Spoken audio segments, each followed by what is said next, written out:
നമസ്കാരം, PSC today YouTube ചാനലിലേക്ക് ഏവർക്കും സ്വാഗതം. Kerala PSC LDC LGS 2024 free കോഴ്സുകൾ നമ്മൾ ആരംഭിക്കുകയാണ്. ആ ഫ്രീ കോഴ്സിന്റെ ഭാഗമായി എന്തൊക്കെയാണ് നമ്മൾ ഉൾപ്പെടുത്തിയിരിക്കുന്നത് ചോദിച്ചു കഴിഞ്ഞാൽ, സിലബസ് അനുസരിച്ചുള്ള സമ്പൂർണ്ണമായ ടോപ്പിക് ബേസ്ഡ് ക്ലാസ്സുകൾ, അതും SCERT ബേസ്ഡ് ആയിട്ടാണ് നമ്മൾ ചെയ്യുന്നത്. അതുപോലെ തന്നെ ഓരോ ആഴ്ചയും LDC LGS മുൻകാല ചോദ്യങ്ങളും അവയുടെ റിലേറ്റഡ് ഫാക്ട്സും നമ്മൾ ചെയ്യുന്നതാണ്. അതിനോടൊപ്പം തന്നെ PSCയുടെ സ്ഥിരം ചോദ്യ മേഖലകളും അവ പഠിക്കേണ്ട കുറുക്ക് വഴികളും ചർച്ച ചെയ്യുന്ന LDC LGS സൂപ്പർ മാരത്തോൺ എന്നൊരു ക്ലാസ് കൂടി നമ്മൾ ആഡ് ചെയ്തിട്ടുണ്ട്. അപ്പോൾ സുഹൃത്തുക്കൾ എല്ലാവരും നമ്മുടെ ചാനൽ സബ്സ്ക്രൈബ് ചെയ്ത് ഹെൽപ്പ് ചെയ്യുക. അതിനോടൊപ്പം തന്നെ Kerala PSC LDC LGS 2024 free course എല്ലാ സുഹൃത്തുക്കളും മാക്സിമം ഉപയോഗിക്കാൻ ശ്രമിക്കുക. നമുക്ക് സമയം കളയേണ്ട നമ്മുടെ ഇന്നത്തെ ടോപ്പിക്കിലേക്ക് പോകാം. ഇന്ന് നമ്മൾ നോക്കാൻ പോകുന്നത് ഉപഭോക്തൃ സംരക്ഷണ നിയമം 2019 പറ്റിയാണ്. ഒത്തിരി ചോദ്യങ്ങൾ ഈ ഭാഗത്ത് നിന്ന് PSC ചോദിക്കുന്നുണ്ട്. അപ്പോൾ നമ്മൾ പഠിക്കാൻ പോകുന്ന ഇത്തരത്തിലുള്ള മേഖലകൾക്ക് കൂടുതൽ ഇമ്പോർട്ടൻസ് കൊടുത്ത് പഠിക്കുക. നമുക്ക് എന്തായാലും നമ്മുടെ ടോപ്പിക്കിലേക്ക് പോകാം. സുഹൃത്തുക്കൾ ശ്രദ്ധിച്ചിരിക്കും. നമുക്ക് നോക്കാം. ഉപഭോക്തൃ സംരക്ഷണ നിയമം ലോകസഭ പാസാക്കിയത് 2019 ജൂലൈ 30-നാണ്. ഉപഭോക്തൃ സംരക്ഷണ നിയമം 2019 ലോകസഭ പാസാക്കിയത് 2019 ജൂലൈ 30-നാണ്. അപ്പൊ ലോകസഭ 2019 ഉപഭോക്തൃ സംരക്ഷണ നിയമം കൊണ്ടുവരുന്നു. അത് 2019 ജൂലൈ 30-ന് ലോകസഭ പാസാക്കുന്നു. ഉപഭോക്തൃ സംരക്ഷണ നിയമം 2019 രാജ്യസഭ പാസാക്കിയ വർഷം 2019 ആഗസ്റ്റ് 6-നാണ്. ഉപഭോക്തൃ സംരക്ഷണ നിയമം 2019 രാജ്യസഭ പാസാക്കിയ വർഷം 2019 ആഗസ്റ്റ് മാസം 6-ാം തീയതിയാണ്. ഉപഭോക്തൃ സംരക്ഷണ നിയമം 2019 രാഷ്ട്രപതി ഒപ്പുവെച്ചത് 2019 ഓഗസ്റ്റ് 9-നാണ്. ഉപഭോക്തൃ സംരക്ഷണ നിയമം 2019 രാഷ്ട്രപതി ഒപ്പുവെച്ചതെന്ന് ചോദിച്ചാൽ അത് 2019 ഓഗസ്റ്റ് 9-നാണ്. ആകെ കൂടി കൺഫ്യൂഷൻ ആകണ്ട സുഹൃത്തുക്കളെ, ഒരൊറ്റ പോയിന്റ് പഠിച്ചു വെക്കുക. ഉപഭോക്തൃ സംരക്ഷണ നിയമം 2019 ലോകസഭ പാസാക്കിയത് 2019 ജൂലൈ മാസം 30-ാം തീയതി നമുക്ക് പഠിച്ചു വെക്കാൻ ബുദ്ധിമുട്ടില്ലല്ലോ. ആ 30-ാം തീയതിക്ക് ശേഷം ഒരാഴ്ച കൂടി കഴിഞ്ഞപ്പോൾ, അതായത് 7 ദിവസം കൂടി കഴിഞ്ഞപ്പോഴാണ് അത് രാജ്യസഭ പാസാക്കിയത്. ഈ രാജ്യസഭ പാസാക്കിയതിനു ശേഷം 3 ദിവസം കൂടി കഴിഞ്ഞപ്പോഴേക്കും രാഷ്ട്രപതി ഒപ്പുവെക്കുകയും ചെയ്തു. ഈസിയാണ്. അപ്പൊ ഉപഭോക്തൃ സംരക്ഷണ നിയമം 2019 ജൂലൈ 30-ന് നിലവിൽ വരുന്നു. 2019 ജൂലൈ 30-ന് ലോകസഭ പാസാക്കുന്നു. ആ ലോകസഭ പാസാക്കി 7 ദിവസം അല്ലെങ്കിൽ ഒരാഴ്ച കഴിഞ്ഞതോടുകൂടി അത് രാജ്യസഭ പാസാക്കുന്നു. അപ്പൊ ജൂലൈ 30-നോടൊപ്പം 7 ദിവസം കൂട്ടിക്കഴിഞ്ഞാൽ July 31, August 1, August 2, August 3, August 4, August 5, August 6-ാം തീയതിയാണത് രാജ്യസഭ എന്ത് ചെയ്തത്? പാസാക്കിയത്. അപ്പൊ 2019 ആഗസ്റ്റ് 6-ാം തീയതി രാജ്യസഭ ഉപഭോക്തൃ സംരക്ഷണ നിയമം 2019 പാസാക്കുന്നു. അത് രാഷ്ട്രപതി ഒപ്പുവെച്ചത് എന്നാണെന്ന് ചോദിച്ചു കഴിഞ്ഞാൽ അപ്പോഴേ ഓർക്കുക, ആഗസ്റ്റ് 6-ന് ശേഷം 3 ദിവസം കൂടി കഴിഞ്ഞപ്പോഴാണ് ഇത് രാഷ്ട്രപതി ഒപ്പുവെച്ചത്. അങ്ങനെ 2019 ഓഗസ്റ്റ് 9-ന് ഉപഭോക്തൃ സംരക്ഷണ നിയമം രാഷ്ട്രപതി ഒപ്പുവെക്കും. ഇനി ഉപഭോക്തൃ സംരക്ഷണ നിയമം 2019 പ്രാബല്യത്തിൽ വന്നത് എന്നു ചോദിച്ചു കഴിഞ്ഞാൽ അത് 2020 ജൂലൈ മാസം 20-ാം തീയതി മുതലാണ്. ഇതാണ് ഏറ്റവും കൂടുതൽ ഇമ്പോർട്ടൻസ് കൊടുത്ത് നമ്മൾ പഠിക്കേണ്ട പോയിന്റ്. ഇപ്പോൾ തന്നെ PSCയുടെ ഒത്തിരി ചോദ്യങ്ങളിൽ, ഒത്തിരി എക്സാമുകളിൽ ഈ ചോദ്യം കണ്ടു കഴിഞ്ഞു. അപ്പോൾ അതിന് അത്ര ഇമ്പോർട്ടൻസ് കൊടുക്കുക സുഹൃത്തുക്കള്. ഉപഭോക്തൃ സംരക്ഷണ നിയമം 2019 പ്രാബല്യത്തിൽ വന്നതെന്ന് ചോദിച്ചാൽ, അല്ലെങ്കിൽ നിയമപരമായി പ്രാബല്യം ലഭിച്ചത് അല്ലെങ്കിൽ നിയമമായി മാറിയതെന്ന് ചോദിച്ചാൽ 2020 ജൂലൈ 20, ഏകദേശം 1 വർഷത്തിന് ശേഷം, ഏകദേശം 1 വർഷം കഴിഞ്ഞതിന് ശേഷമാണ് എന്ത് ചെയ്തത്? ഉപഭോക്തൃ സംരക്ഷണ നിയമം രാഷ്ട്രപതി ഒപ്പുവെച്ച് ഏകദേശം 1 വർഷത്തിന് ശേഷമാണ് എന്ത് ചെയ്തത്? നിയമമായിട്ട് എന്ത് ചെയ്തത്? പ്രാബല്യത്തിൽ വന്നത്. അപ്പൊ ആ ഭാഗം സുഹൃത്തുക്കൾക്ക് പഠിക്കാൻ ബുദ്ധിമുട്ടില്ല. സുഹൃത്തുക്കൾ ഈ ഭാഗം ഒന്ന് ശ്രദ്ധിച്ച് പഠിക്കുക. ഉപഭോക്തൃ സംരക്ഷണ നിയമം 2019 പ്രധാന ഉദ്ദേശങ്ങൾ, ഈ ഭാഗത്ത് നിന്നാണ് PSC കൂടുതലായി ചോദ്യങ്ങൾ ചോദിക്കുന്നത്. ഒന്നാമത്തെ പ്രധാന ഉദ്ദേശം ചോദിച്ചു കഴിഞ്ഞാൽ, ഉപഭോക്താവിനെ അവകാശങ്ങൾ സംരക്ഷിക്കാൻ സഹായിക്കുന്നു. ഒരു വസ്തു വാങ്ങിക്കുന്ന വ്യക്തിക്ക് അയാളുടെ അവകാശങ്ങളെ സംരക്ഷിക്കാൻ ആര് സഹായിക്കുന്നു? ഉപഭോക്തൃ സംരക്ഷണ നിയമം 2019 സഹായിക്കുന്നു. ഉപഭോക്തൃ സംരക്ഷണ നിയമ സമിതി രൂപീകരണം, ഉപഭോക്തൃ സംരക്ഷണ സമിതിയുടെ രൂപീകരണത്തിനും ആര് പറയുന്നുണ്ട്? ഉപഭോക്തൃ സംരക്ഷണ നിയമം 2019 നമ്മൾ പറയുന്നത്. സുഹൃത്തുക്കൾ ശ്രദ്ധിക്കുക, 1986 ഒരു ഉപഭോക്തൃ സംരക്ഷണ നിയമം കൊണ്ടുവന്നിട്ടുണ്ട്. അത് രാജീവ് ഗാന്ധിയാണ് കൊണ്ടുവന്നത്. അതിനെപ്പറ്റി നമുക്ക് മറ്റൊരു ക്ലാസ്സിൽ വിശദമായി തന്നെ തന്നെ പറയാം. ഇപ്പോൾ നമ്മൾ ഇവിടെ പഠിക്കേണ്ട പോയിന്റ് എന്ന് ചോദിച്ചാൽ ഉപഭോക്തൃ സംരക്ഷണ നിയമം 2019 കേസ് മാത്രമാണ് പറയുന്നത്. ഇതിനകത്ത് പ്രധാനമായിട്ടും പറഞ്ഞിരിക്കുന്നത് ഉപഭോക്താവിന്റെ അവകാശങ്ങൾ സംരക്ഷിക്കാൻ സഹായിക്കുന്നു, ഉപഭോക്തൃ സംരക്ഷണ സമിതികളുടെ രൂപീകരണം, ഉപഭോക്തൃ തർക്ക പരിഹാര കമ്മീഷനുകൾ രൂപീകരിക്കുന്നു, ഉപഭോക്തൃ തർക്ക പരിഹാര കമ്മീഷനുകൾ എന്ത് ചെയ്യുന്നു, രൂപീകരിക്കുന്നു. അതിനോടൊപ്പം തന്നെ ഉപഭോക്താവും ഉൽപ്പന്നത്തിന്റെ നിർമ്മാതാവും തമ്മിലുള്ള തർക്കങ്ങൾക്ക് മധ്യസ്ഥത വഹിക്കുന്നു. മറക്കരുത്, അത് ഇമ്പോർട്ടന്റ് പോയിന്റ് ആയിട്ട് പഠിക്കുക. ഉപഭോക്താവും അതുപോലെ എന്താണ് നിർമ്മിക്കുന്ന വ്യക്തിയും ഉൽപ്പന്ന നിർമ്മാതാവും തമ്മിലുള്ള തർക്കങ്ങൾ എന്തെങ്കിലും ഉണ്ടെങ്കിൽ അതിൽ മധ്യസ്ഥത വർദ്ധിക്കും. മായം കലർന്ന വ്യാജ സാധനങ്ങൾ അടങ്ങിയ ഉൽപ്പന്നങ്ങളുടെ നിർമ്മാണവും വിൽപ്പനയും തടയുകയും ശിക്ഷ നൽകുകയും ചെയ്യുന്നു. അതാണ് ഏറ്റവും ഇമ്പോർട്ടന്റ് പോയിന്റ് ആയിട്ട് പഠിക്കാനുള്ളത്. മായം കലർന്ന വ്യാജമായ സാധനങ്ങൾ അടങ്ങിയ ഉൽപ്പന്നങ്ങളുടെ നിർമ്മാണവും വിപണനവും എന്താണ്, തടയുകയും ശിക്ഷ നൽകുകയും ചെയ്യുന്നു. വിപണനവും തടയുകയും അതിനോടൊപ്പം തന്നെ എന്താണ്, ശിക്ഷ നൽകുകയും ചെയ്യും. ഉപഭോക്തൃ സംരക്ഷണ നിയമം 2019 പ്രകാരം ഉപഭോക്താവിനെ അവകാശങ്ങൾ പ്രോത്സാഹിപ്പിക്കുന്നതിനും സംരക്ഷിക്കുന്നതിനും നടപ്പിലാക്കുന്നതിനുമായി സെൻട്രൽ കൺസ്യൂമർ പ്രൊട്ടക്ഷൻ അതോറിറ്റി രൂപീകരിച്ചു. ഏറ്റവും ഇമ്പോർട്ടന്റ് പോയിന്റ് ആണ്, പഠിച്ചോളണേ. ഉപഭോക്തൃ സംരക്ഷണ നിയമം 2019 പ്രകാരമാണ് സെൻട്രൽ കൺസ്യൂമർ പ്രൊട്ടക്ഷൻ അതോറിറ്റി അഥവാ CCPA നിലവിൽ വന്നത്. ഉപഭോക്താവിന്റെ അവകാശങ്ങളെ പ്രോത്സാഹിപ്പിക്കുന്നതിനും ഉപഭോക്താവിന്റെ അവകാശം സംരക്ഷിക്കുന്നതിനും ഉപഭോക്താവിന്റെ അവകാശങ്ങൾ നടപ്പിലാക്കുന്നതിനുമായിട്ട് സെൻട്രൽ കൺസ്യൂമർ പ്രൊട്ടക്ഷൻ അതോറിറ്റി രൂപീകരിച്ചു. CCPAയുടെ അധികാര പരിധിയിൽ ഉൾപ്പെടുന്ന വസ്തുതകളൊന്ന് പഠിച്ചു വെച്ചിരിക്കുക, ഇമ്പോർട്ടന്റ് ഉണ്ട്. ഉപഭോക്തൃ അവകാശങ്ങളുടെ ലംഘനങ്ങൾ തടയുക. എന്താണ് ഉപഭോക്തൃ അവകാശങ്ങളുടെ ലംഘനങ്ങൾ ഉണ്ടായാൽ അവയെ എന്താണ് ചോദ്യം ചെയ്യുവാനുള്ള അവകാശം ആർക്കുണ്ട്? നമ്മുടെ സെൻട്രൽ കൺസ്യൂമർ പ്രൊട്ടക്ഷൻ അതോറിറ്റിക്കുണ്ട്. അതുപോലെ തന്നെ ഇൻസ്റ്റിറ്റ്യൂട്ട് അല്ലെങ്കിൽ പ്രോസിക്യൂഷൻ പരാതികൾ സുരക്ഷിതമല്ലാത്ത ചരക്കുകളുടെയും സേവനങ്ങളുടെയും ഓർഡർ പിൻവലിക്കാൻ ആർക്ക് അധികാരമുണ്ട്? സെൻട്രൽ കൺസ്യൂമർ പ്രൊട്ടക്ഷൻ അതോറിറ്റിക്ക് അധികാരമുണ്ട്. എന്താ പറഞ്ഞത്? ഇൻസ്റ്റിറ്റ്യൂട്ടലായിട്ടുള്ള അല്ലെങ്കിൽ പ്രോസിക്യൂഷണൽ പരാതിയിലുള്ള ഒരു ഉൽപ്പന്നവോ അല്ലെങ്കിൽ സുരക്ഷിതമല്ലാത്ത ഒരു ചരക്കിന്റെയോ സേവനത്തിന്റെയോ ഓർഡർ പിൻവലിക്കാനുള്ള അവകാശം CCPAക്കുണ്ട് എന്ന് സുഹൃത്തുക്കൾ ഓർത്ത് വെച്ചിരിക്കുക. അന്യമായ വ്യാപാര സമ്പ്രദായങ്ങൾ നിർത്തലാക്കൽ, അന്യമായിട്ടുള്ള വ്യാപാര സമ്പ്രദായങ്ങൾ നിർത്തലാക്കലും എന്തിനാണ്? CCPAയുടെ അണ്ടറിൽ വരുന്നതാണ്. അതായത് ഏതെങ്കിലും ഒരു ഉൽപ്പന്നം അന്യമായ രീതിയിൽ അല്ലെങ്കിൽ അമിതമായ വില ചുമത്തുകയോ അല്ലെങ്കിൽ ക്വാളിറ്റി കുറഞ്ഞ ഒരു വസ്തുവാണെങ്കിലോ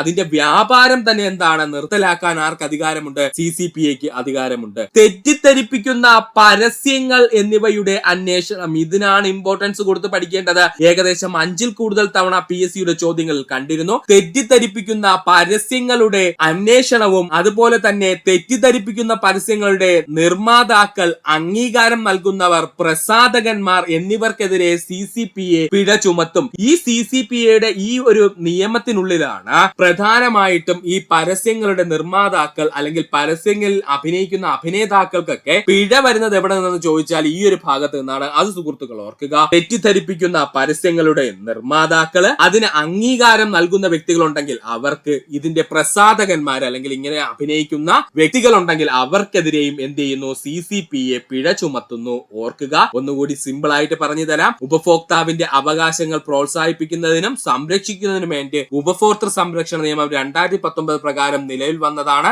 സെൻട്രൽ കൺസ്യൂമർ പ്രൊട്ടക്ഷൻ അതോറിറ്റി അഥവാ CCPA എന്ന് പറയുന്നത്. CCPAയുടെ അധികാര പരിധിയിൽ ഉൾപ്പെടുന്ന വസ്തുതകൾ എന്തെന്നൊക്കെയെന്ന് ചോദിച്ചാൽ ഉപഭോക്തൃ അവകാശങ്ങളുടെ ലംഘനങ്ങൾ തടയുക, ഇൻസ്റ്റിറ്റ്യൂട്ട് അല്ലെങ്കിൽ പ്രോസിക്യൂഷൻ പരാതികൾ അല്ലെങ്കിൽ സുരക്ഷിതമല്ലാത്ത ചരക്കുകളുടെയും സേവനങ്ങളുടെയും ഓർഡർ എന്ത് ചെയ്യുക? പിൻവലിക്കുക, അന്യായമായ വ്യാപാര സമ്പ്രദായങ്ങൾ നിർത്തലാക്കുക, തെറ്റിദ്ധരിപ്പിക്കുന്ന രീതിയിലുള്ള പരസ്യങ്ങൾക്കെതിരെയുള്ള അന്വേഷണം, തെറ്റിദ്ധരിപ്പിക്കുന്ന പരസ്യങ്ങളാണ് എന്ന് കണ്ടു കഴിഞ്ഞാൽ നിർമ്മാതാക്കളും അതുപോലെ അതിന് അംഗീകാരം നൽകിയവർക്കും പ്രസാധകന്മാർക്ക് എന്നിവർക്കെതിരെ CCPA എന്ത് ചെയ്യുന്നു? പിഴ ചുമത്തുന്നു. ഇത്രയും ഭാഗം ഓർക്കുക. അടുത്തതാണ് 2019 ഉപഭോക്തൃ സംരക്ഷണ നിയമത്തിൽ ഏറ്റവും പ്രധാനമായിട്ട് പറഞ്ഞിരിക്കുന്നതാണ് ഇ-കൊമേഴ്സ് പ്ലാറ്റ്ഫോമുകൾ. ഇതുവരെയും ഇ-കൊമേഴ്സ് പ്ലാറ്റ്ഫോമുകളെ കുറിച്ച് നമ്മൾ വ്യക്തമായിട്ട് നമ്മുടെ യാതൊരുവിധ ഉപഭോക്തൃ സംരക്ഷണ നിയമത്തിലും പറഞ്ഞിട്ടില്ലായിരുന്നു. എന്നാൽ 2019 ആയപ്പോഴേക്കും ഈ ഇ-കൊമേഴ്സ് സൈറ്റുകളിൽ കൂടി എന്ത് ചെയ്തു? നമ്മുടെ ഉപഭോക്തൃ സംരക്ഷണ നിയമം എന്ത് ചെയ്തു? കൊണ്ടുവന്നു. ഇ-കൊമേഴ്സ് സൈറ്റുകൾ എന്ന സുഹൃത്തുക്കൾക്ക് അറിഞ്ഞൂടെ എന്തൊക്കെയാണ്? നമ്മുടെ ആമസോണ്, ഫ്ലിപ്കാർട്ട്, ഇതെല്ലാം എന്താ, മിന്ത്ര, ഇതെല്ലാം എന്താണ്? ഈ പറയുന്ന ഇ-കൊമേഴ്സ് പ്ലാറ്റ്ഫോമുകളാണ് അല്ലെങ്കിൽ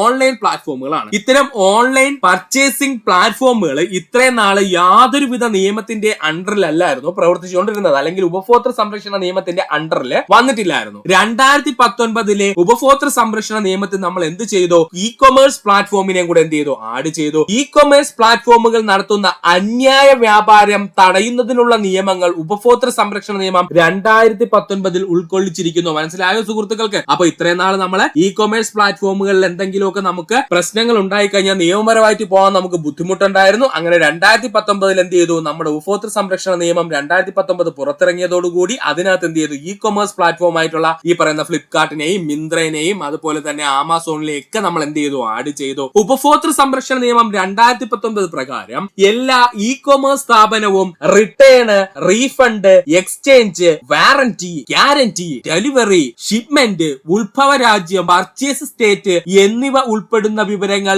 ഈ പ്ലാറ്റ്ഫോമിൽ നൽകേണ്ടതാണ്. അതായത് നമ്മളൊരു പ്രോഡക്റ്റ് അല്ലെങ്കിൽ ഒരു ഉൽപ്പന്നം ഏതെങ്കിലും ഒരു ഇ കൊമേഴ്സ് പ്ലാറ്റ്ഫോമിൽ നിന്ന്, അത് ഫ്ലിപ്കാർട്ടോ ആമസോണോ ഏതോ ആവട്ടെ, അതിൽ നമ്മൾ സെർച്ച് ചെയ്യുന്ന സമയത്ത് ഇത് എത്ര ദിവസത്തിനുള്ളിൽ റിട്ടേൺ ചെയ്യുമെന്നും ഇതിനെന്തെങ്കിലും പറ്റിക്കഴിഞ്ഞാൽ അത് റീഫണ്ട് ചെയ്യണമെന്നും ഇതിന് എക്സ്ചേഞ്ച് വാറന്റി ഉണ്ട് എന്നും ഗ്യാരന്റി ഉണ്ടെങ്കിൽ അതും എത്ര ദിവസത്തിനുള്ളിൽ ഇതിൽ കൃത്യമായി ഡെലിവറി ചെയ്യുന്ന ഡേറ്റും ഇത് എങ്ങനെയാണ് ഷിപ്മെന്റ് ചെയ്യുന്നതെന്നുള്ള ഡീറ്റെയിൽസും ഇത് ഏത് രാജ്യത്താണ് നിർമ്മിച്ചതെന്നുള്ള കൃത്യമായ വിവരവും പർച്ചേസിന്റെ സ്റ്റേറ്റസ് ഉൾപ്പെടെയുള്ള എല്ലാ കാര്യങ്ങളും ഈ പ്ലാറ്റ്ഫോമിൽ എന്ത് ചെയ്യണം? നൽകണം. അതുകൊണ്ടാണ് നമ്മളൊരു പ്രോഡക്റ്റ് ഓർഡർ ചെയ്യുന്ന സമയത്ത് 7 days റിട്ടേൺ പോളിസി എന്ന് പറഞ്ഞോ, അല്ലെങ്കിൽ റീഫണ്ട് പോളിസി, അല്ലെങ്കിൽ എക്സ്ചേഞ്ച് പോളിസി എന്നൊക്കെ പറഞ്ഞ് നമുക്ക് വരുന്നുണ്ട്. അതിനോടൊപ്പം തന്നെ നമുക്ക് എന്തെങ്കിലും ആ വസ്തുവിന് കംപ്ലൈന്റ് ഉണ്ടായി കഴിഞ്ഞാൽ, ഉൽപ്പന്നത്തിന് കംപ്ലൈന്റ് ഉണ്ടായി കഴിഞ്ഞാൽ നമുക്ക് അതിന് വാറന്റിയും ഗ്യാരന്റിയും ഇപ്പോൾ എവിടെ തരുന്നുണ്ട്? ഇ കൊമേഴ്സ് പ്ലാറ്റ്ഫോമുകൾ തരുന്നുണ്ട്. അതിനോടൊപ്പം തന്നെ ഡെലിവറിയുടെ കൃത്യമായി എത്ര ദിവസത്തിനുള്ളിൽ ഡെലിവറി ലഭിക്കുന്നു എന്ന് നമുക്ക് വ്യക്തമായി അറിയാൻ കഴിയും ആ ആപ്ലിക്കേഷനിലൂടെ. അതുപോലെ തന്നെ അതിന്റെ ഷിപ്മെന്റിന്റെ ഫുൾ ഡീറ്റെയിൽസ് നമുക്ക് എങ്ങനെയാണ് അപ് ടു ഡേറ്റ് ആയിട്ട് അതിനകത്ത് അറിയാൻ കഴിയും. ഏത് രാജ്യത്താണ് ആ വസ്തു നിർമ്മിച്ചതെന്നുള്ളത് നമുക്ക് അറിയാൻ കഴിയും. അതിനോടൊപ്പം തന്നെ നമ്മൾ പർച്ചേസ് ചെയ്തിട്ടുള്ള ഫുൾ സ്റ്റാറ്റസ് എന്ത് ചെയ്യാൻ പറ്റും? നമുക്ക് അതിനകത്ത് കാണാൻ പറ്റും. അതൊക്കെ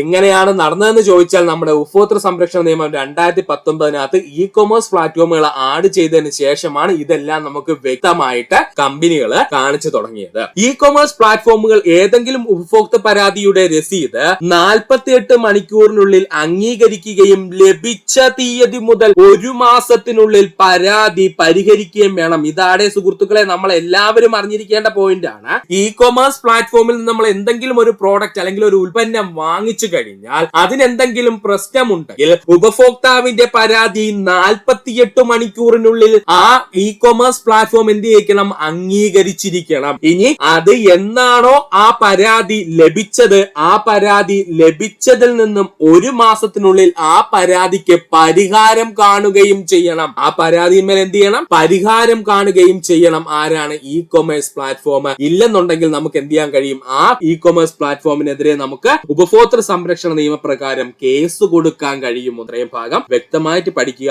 ഇത് പുതുതായിട്ട് ആഡ് ചെയ്തുകൊണ്ട് ഈ ഭാഗത്ത് നിന്ന് ഏകദേശം 10ഓളം ചോദ്യങ്ങൾ PSC ചോദിച്ചതായിട്ട് കണ്ടിട്ടുണ്ട്. അതുകൊണ്ടാണ് നമ്മൾ ആഡ് ചെയ്തത്. ഇനി എങ്ങനെയാണ് 2019 ഉപഭോക്തൃ തർക്കം പരിഹരിക്കാനുള്ള ഐഡിയകൾ എന്ന് ചോദിച്ചു കഴിഞ്ഞാൽ, ഉപഭോക്തൃ കമ്മീഷനുകളുടെ സഹായത്തോടു കൂടി തർക്കം പരിഹാര പ്രക്രിയ ലളിതമാക്കി തീർത്തു. ഒന്നാമത് എന്താ ചെയ്തത്? ഉപഭോക്തൃ കമ്മീഷനുകളുടെ സഹായത്തോടു കൂടി തർക്ക പരിഹാര പ്രക്രിയ ലളിതമാക്കി തീർത്തു. സ്വന്തം ഉത്തരവുകൾ പുനഃപരിശോധിക്കുവാനുള്ള അവകാശം ആർക്ക് നൽകി? ഉപഭോക്തൃ കമ്മീഷനുകൾക്ക് നൽകി. സ്വന്തം ഉത്തരവുകളെ പുനഃപരിശോധിക്കാനുള്ള അവകാശം അല്ലെങ്കിൽ അധികാരം ആർക്ക് നൽകി സുഹൃത്തുക്കളെ? ഉപഭോക്തൃ കമ്മീഷനുകൾക്ക് നൽകി. അതിനോടൊപ്പം തന്നെ സംസ്ഥാന ജില്ലാ കമ്മീഷനുകളുടെ ശാസ്ത്രീകരണം, സംസ്ഥാന ജില്ലാ ഉപഭോക്തൃ കമ്മീഷനുകളുടെ ശാസ്ത്രീകരണം ഇതിൽ പ്രധാനപ്പെട്ട പോയിന്റ് ആണ്. ഇലക്ട്രോണിക് രീതിയിൽ പരാതികൾ ഫയൽ ചെയ്യാനും, ഇലക്ട്രോണിക് രീതിയിലെ പരാതികൾ എന്ത് ചെയ്യാനും ഫയൽ ചെയ്യാനും, ഉപഭോക്താവിനെ താമസിക്കുന്ന സ്ഥലത്തിന്മേൽ അധികാര പരിധിയിലുള്ള ഉപഭോക്തൃ കമ്മീഷനുകൾ പരാതി ഫയൽ ചെയ്യാനും ഇതുവഴി ഉപഭോക്താവിന് കഴിയുന്നു. എന്ന് വെച്ച് കഴിഞ്ഞാല് നമ്മളിപ്പോ എറണാകുളത്ത് നിന്ന് ഒരു സാധനം വാങ്ങിച്ചു എന്ന് കരുതുക.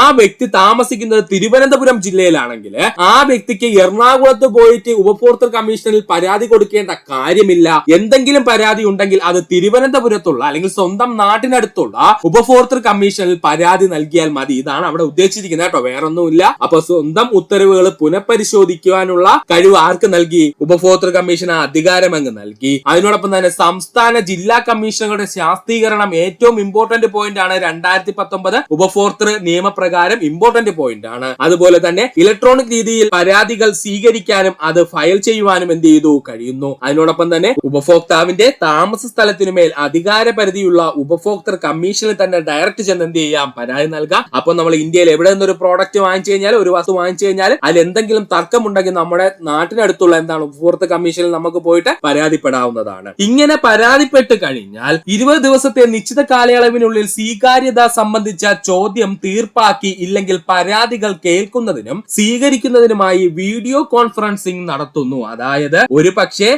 21 ദിവസത്തിനകത്ത് എന്ത് ചെയ്യണം, 21 ദിവസത്തെ നിശ്ചിത കാലയളവിനുള്ളിൽ സ്വീകാര്യത സംബന്ധിച്ചുള്ള ചോദ്യത്തിന് തീർപ്പ് കൽപ്പിക്കുക, അല്ലെങ്കിൽ പരാതി കേൾക്കുക, അല്ലെങ്കിൽ ആ പരാതി സ്വീകരിക്കുന്നതിനായിട്ട് വീഡിയോ കോൺഫറൻസ് നടത്തുവാനും ആർക്ക് അധികാരമുണ്ട്? ഉപഭോക്തൃ കമ്മീഷൻ അധികാരമുണ്ട്. അപ്പോ ഒരു പരാതി ലഭിച്ച് 21 ദിവസത്തെ നിശ്ചിത കാലയളവിനുള്ളിൽ സ്വീകാര്യത സംബന്ധം വെച്ച്, അല്ലെങ്കിൽ ആ ഉപഭോക്തൃ കമ്മീഷന് നമ്മൾ നൽകിയ 21 ദിവസത്തെ നിശ്ചിത കാലയളവിനുള്ളിൽ സ്വീകാര്യത സംബന്ധിച്ചുള്ള ചോദ്യം തീർപ്പാക്കി അല്ലെങ്കിൽ പരാതികൾ കേൾക്കുന്നതിനും സ്വീകരിക്കുന്നതിനുമായി വീഡിയോ കോൺഫറൻസിംഗ് നടത്തുവാനുള്ള അവകാശം ആർക്കുണ്ട്? ഈ പറഞ്ഞിരിക്കുന്ന ഉപഭോക്തൃ കമ്മീഷനുകൾക്കുണ്ട്. മധ്യസ്ഥത തർക്ക പരിഹാര സംവിധാനം പുതിയ നിയമത്തിന് നൽകിയിരിക്കുന്നു.